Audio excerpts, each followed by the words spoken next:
Hello, it's Concord Wind. I've prepared a passage of God's words for us, for me to read, I guess.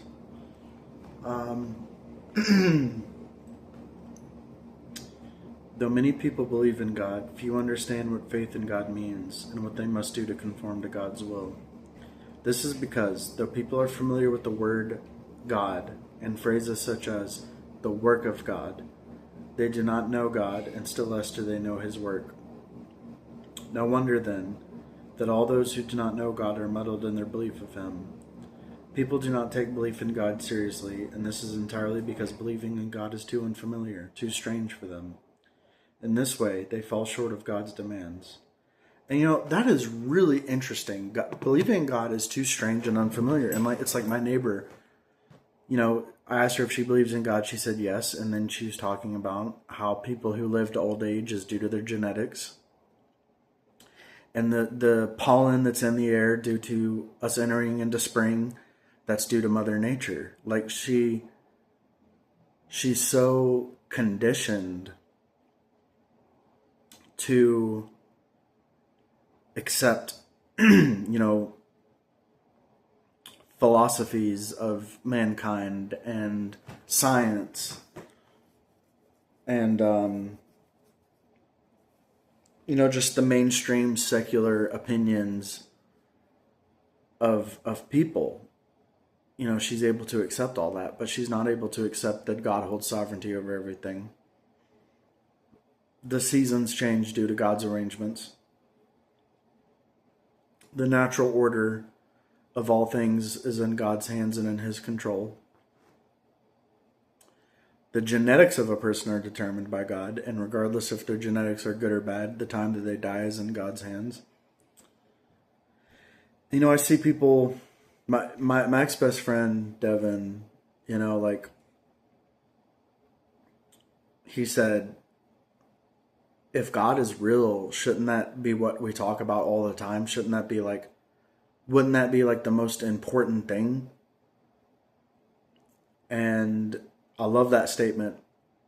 I don't like Devin as a person, but that is an extremely good statement to make, because it points out the hypocrisy of Christians who just talk about whatever,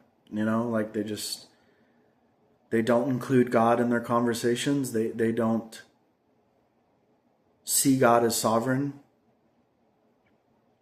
And that's due to Satan's corruption. Satan has blinded mankind, including Christians, so that they do not see the sovereignty of God. They do not submit control to God and learn from every experience and include God in their conversations.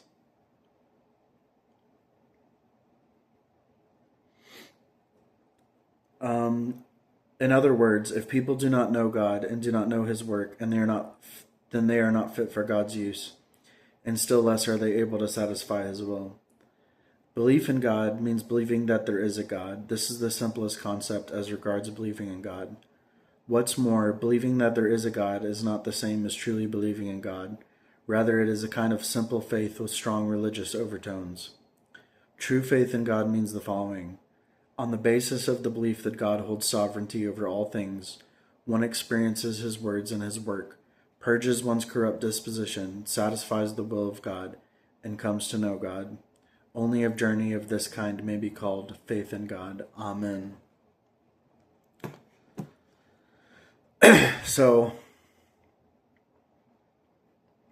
my journey is a journey of faith in God. Is yours? Do you see your corruption leaving your disposition? Do you see your disposition being cleansed? Are you actively progressing in the direction of a dispositional change? Are you getting to know God and know yourself, know the state of mankind, know all things? Are you gaining in discernment and understanding through your experiences? Or are you just going through the motions, not learning anything, and just trying to survive? What separates humans from animals is that humans are able to understand God's sovereignty and thus experience God's sovereignty according to God's arrangements in their life. Animals can't understand this. All animals do is survive.